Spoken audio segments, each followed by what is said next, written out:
everyone, and welcome back to Coffee and Praise. Today I'm going to get into chapter 11 from our body clutter book. So this one is called Your Bathroom, the Scale, and the Plumbing. And the first thing she says in this one is she asks the question, when did you begin, or let me do that all over again. When did we begin our love-hate relationship with our bathroom scale? She talks about when she was in high school, she never really thought about her weight. She ate whatever she wanted. She was active in the marching band and was always on the go.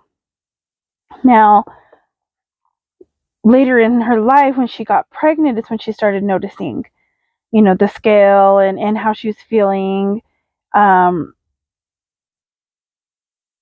It becomes more of a dreaded thing because we're noticing the changes in our bodies. And for me, this started way back in probably, I noticed it more probably when I was in high school, I would say, because a little after middle school, because I was 12 when I noticed when I had the cyst, and after that, it was probably around the age of 14 where I really noticed how my body was changing. And the slight weight gain, it wasn't a whole lot, but it was enough to notice the difference. And it gave me that that feeling like, I don't want to get on the scale, I'm not getting on the scale, I don't want to know. That same feeling of, if I just ignore it, it'll go away. Well, it doesn't go away. And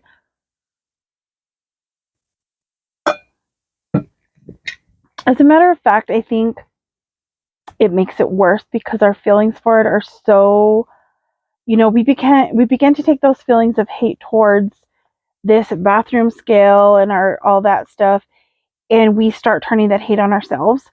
So we don't take care of ourselves, and I think recently, I haven't read the whole book. I started this book called "The Body Keeps the Score," and let me get his name because I just wrote it down because I have it already. But I was watching a video here on YouTube where he was explaining about traumas and different things. It's Dr. Bessel van der Kolk. And now, from what I understand, just from watching the videos and part of what I've read, the book is about how the things that have happened to us, traumas, whatever, all of those things kind of show up in our bodies. So body clutter, illness, all types of things, because it's things that we're not dealing with. And I think that's kind of what happens when we start noticing the changes in our bodies. Instead of having a healthy outlook on it, or someone to help us to see this as, okay, things are changing. These are healthy baby steps, like she talks about, for us to do. We don't always have that. I know growing up, that wasn't something we knew about. Like, it wasn't like a thing talked about. I don't know if that was just true across the board, but it was kind of like, for me, it kind of was like I was made to feel, and maybe this was true for others that were going through similar things, that I was doing something wrong, and that's why I was gaining weight. Now, maybe sometimes we are doing something wrong, like the way we eat or whatever, but for the most part, I think it had more to do with what was happening to my body, the illness and everything, that was causing a lot of it. And then that in turn caused me to begin to have low self-esteem and start hating the way my body looked, hating myself. And then in turn, that turns into harming my body instead of taking care of it, because it's almost like you don't see the way out of this cycle of weight gain or whatever it is that's happening to you. So you just kind of give up. Now, she talks about changing our hate relationship with the scale, to one of love. Now, this is what she says, and this is really true. We can do this just by removing a little body clutter from our brain. It's the change of perspective, a different way to look at it as a tool for us to get healthy instead of as a, just this tool of embarrassment, or this tool of, we don't talk about that. We don't talk about how much we weigh, because that's embarrassing. And I thought about this because I used to be the same way. I That's why, doing this channel and actually sharing some photos of myself in a video a while back um, was really hard. And I know people can see what I look like, so they know that you have excess weight or whatever. Maybe they don't know the number that's on that scale, but you can guess, you can have an idea. But for whatever reason, we think if we say that number out loud, it's more embarrassing. It's becomes this like identity for us.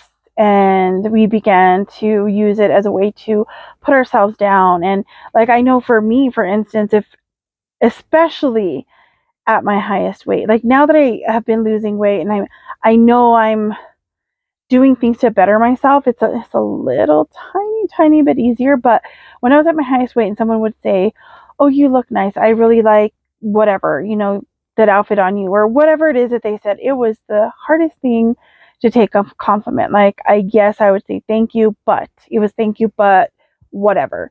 That I don't like the way it fits me, or, oh, it's just an old whatever, or it's from some cheap dress I found, or whatever it is that we want to downplay it, because we've taken that scale, the number on the scale, and all the things that we think that we're not doing well enough, and that's what we speak to ourselves, negative stuff. So when someone does give us something positive, we want to turn it and flip it to negative, because that's what we're used to. Now, she talks about even refusing to look at the scale in the doctor's office. That's when she was pregnant. And, well, she didn't know she was pregnant yet. But when she found out she was pregnant, of course, it was like, okay, this makes sense. It's that type of, okay, I could deal with this. But even at that, we still have to take care of ourselves, right? So it's something that, instead of trying to play games, because she talks here about playing games by setting up her appointments in a certain way where, if she skips breakfast and she may be a little, like, her weight would be a little lower than maybe later in the afternoon. And that is true, because I tested this theory. In the morning, usually, if I take a shower in the morning, whatever, if I do my weight right away before I have anything, and then if I do it later on, like 2-3 o'clock in the afternoon, there's about a 2 to 3 pound weight difference. And so, okay, so that happens. But when we do these things that we try to set up things around ourselves to play into this lie we're telling ourselves, it's not going to help us. It's actually going to hurt us more. And it causes other issues with our body. Now, she's talking about being pregnant and how that caused her to have swelling fingers, ankles, and feet, and things like that. But that also happens when we are eating incorrectly, because our body's reacting to the bad food. So, like, with type 2 diabetes, I've had the issues with my swelling feet. I have issues with my hands. Arthritis causes the same thing, but they're both just a tad bit different reasons for why they cause this. And it is the most painful thing to be walking around when your feet are swollen and you have that pins and needles feeling from neuropathy, and that's due to type 1 diabetes or type 2 diabetes. I'm sure type 1 has the same thing. I don't know. But knowing those things, and maybe you'll still get them even if you take care of yourself. Our bodies react differently, but we can avoid some of these things by doing what's right for us.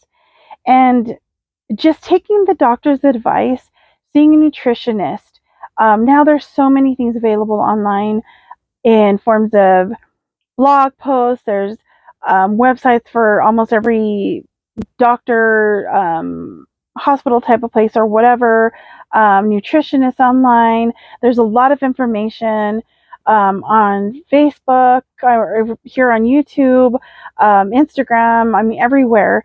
And there's also people who may not be doctors but who are going through the exact same thing you or I are, and they're sharing their experiences. So if we took the time to really watch those things and take into consideration a lot of things they're telling us, talk with our doctors, kind of set up a plan and work towards those goals. Now, another thing she talks about during her pregnancy is her plumbing wasn't able to keep up with the constant input of junk. The idea is you're eating for two, right? So she was eating more and maybe not eating the best foods. And she says here, I forgot the most important rule: eat more fiber.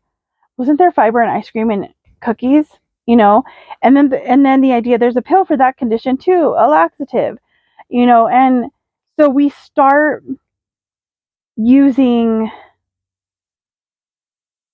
things, pills and things, to correct the things that are going with our bodies that we're causing in the first place by eating the wrong foods. And so we're just kind of like, I don't know, like almost confusing our bodies, I guess. Even like if we starve ourselves for a while, then we eat a bunch, and then, you know, we were confusing our body and it doesn't know how to react. And that's where the body clutter starts. That's where the illness starts. That's where all the things that could go wrong start going wrong. And this idea of hiding our stuff, right? We tend to hide for embarrassment. Well, because there are a lot of bullies out there. Some of them are bullies just because they're mean, just because they choose to live a life of evil, that they just like hurting people. That is true. But a lot of times it comes from a place of hurt, a place of they're dealing with similar things and they don't know how to express those things. So when they see someone express them that is saying something similar to what they're going through and actually sharing some things that have worked for them, or even just sharing their story, they tend to gravitate to those videos, those blog posts, those whatever it is that you want to do, and they will bully people in the comments or whatever, or even in person. You have people do this to you. And we have to set our minds on things above, on positive things, on the word, on focus on God and who he says you are. You are his child. And as a believer, I mean, I've struggled with a lot of the things that, you know, that I feel I shouldn't struggle with, but I'm human. And that's where I think we need to understand we're human. We're going to struggle with things. But we can look to God for hope, for encouragement, for healing, for all the things that we need. And sometimes that healing comes in steps. It comes in a process. Sometimes he'll heal people automatically, and that's wonderful. But sometimes it takes a while. Sometimes he's trying to teach us a lesson. And I don't know that he's saying, here, this is a punishment. It's more, this is the world we live in, and these are things that some of us are going to deal with. And there's a process. And we can do things that make us feel better. We can do things that will help us heal,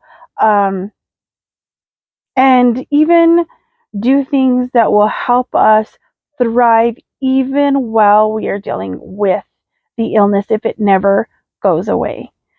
Now,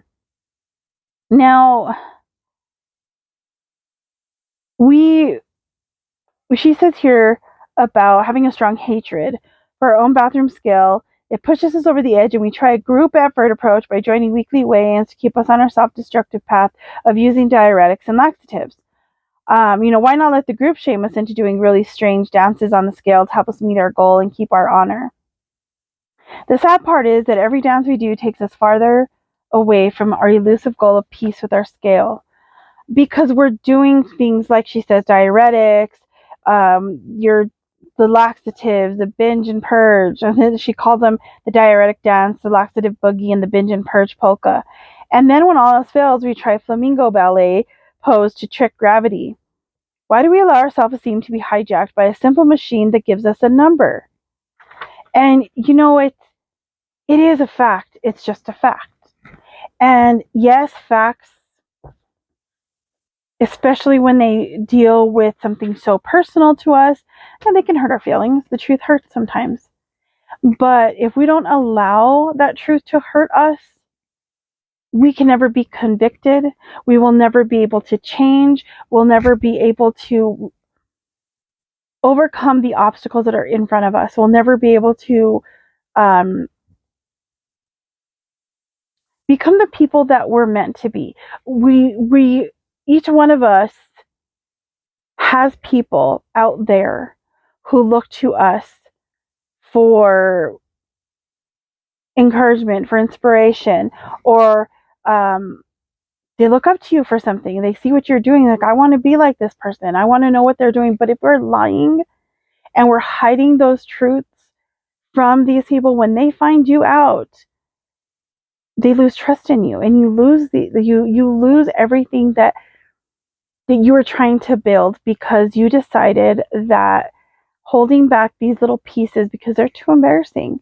And I'm not saying that each of us has to get on YouTube or get on any social media platform and share our stories or anything, but we have people we can share them with. We have people who we know are dealing with similar things to us. Why not share that with them? Why not be real and show the hardships of how hard it is to deal with this, to deal with your illness, to deal with your the mindset that you have, to change those things, to do those exercises, to lose that 5 pounds that will eventually lead to the 50 you need or the 100 you need or wherever you're going. Show the roller coaster of the ups and downs. Some people are going to come at you and say, oh, you whine and complain too much, or oh, you're just happy all the time, so then something's wrong. Either way, you're not going to please everybody. So never go into this thinking that people are going to like you all the time, because they're not. People are not always going to be nice. People are they're coming from their own places of hurt and wherever they're at, and they will come at you sometimes. And we have to understand that, because we've been there. We've been that person to someone else.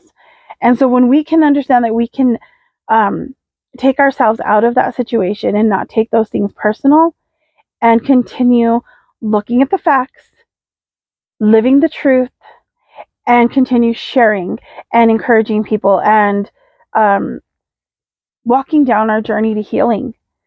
Let's see what else she talks about here. She talks about, when she would get on the scale, she'd beat herself up about it because it didn't move or it got more worse or whatever the reasoning was. It's really negative self-talk a lot of times. We do this a lot in so many different things. I do this all the time. I do this with my writing. I do this with the journaling. I do this with my paintings. I do this with the weight loss I have had. I do this with anything that someone will put a spotlight on by giving a compliment of some sort. I will find a way to turn that around and make it negative for myself, because I'm just used to it. It's a bad habit that I need to break. And what we need to reduce our clutter in all manners. So like she says here, in my quest to reduce clutter, and I mean all types of clutter, physical, mental, financial, and personal, I've been willing to ask some hard questions of myself. This willingness helped me find peace in my life, but I have one more layer of clutter that I need to release, my body clutter. So why do I rebel against using a simple tool? What has my scale ever done to me? The scale is just a tool. It's something that you have chosen to use, or you have to use when you go to the doctor or whatever, to give you an idea of where you're at and where you should be, give you a starting point for your goals. We have to we have to accept where we are before we can change, right? So when we look at the scale and we see, oh my goodness, I'm at, like right now, I think I'm at 195 as of a couple of days ago, I think, something like that. If I look at that like, oh, I should be way less than that by now, and I can't believe I'm still that heavy, and I can't believe yet, instead of that, I could say, well, I've done good. I've was at 242 and look where I'm at now. If I could get this far down, I can continue on this journey. Give yourself some grace, give yourself some mercy, and be proud of the accomplishments that you have made.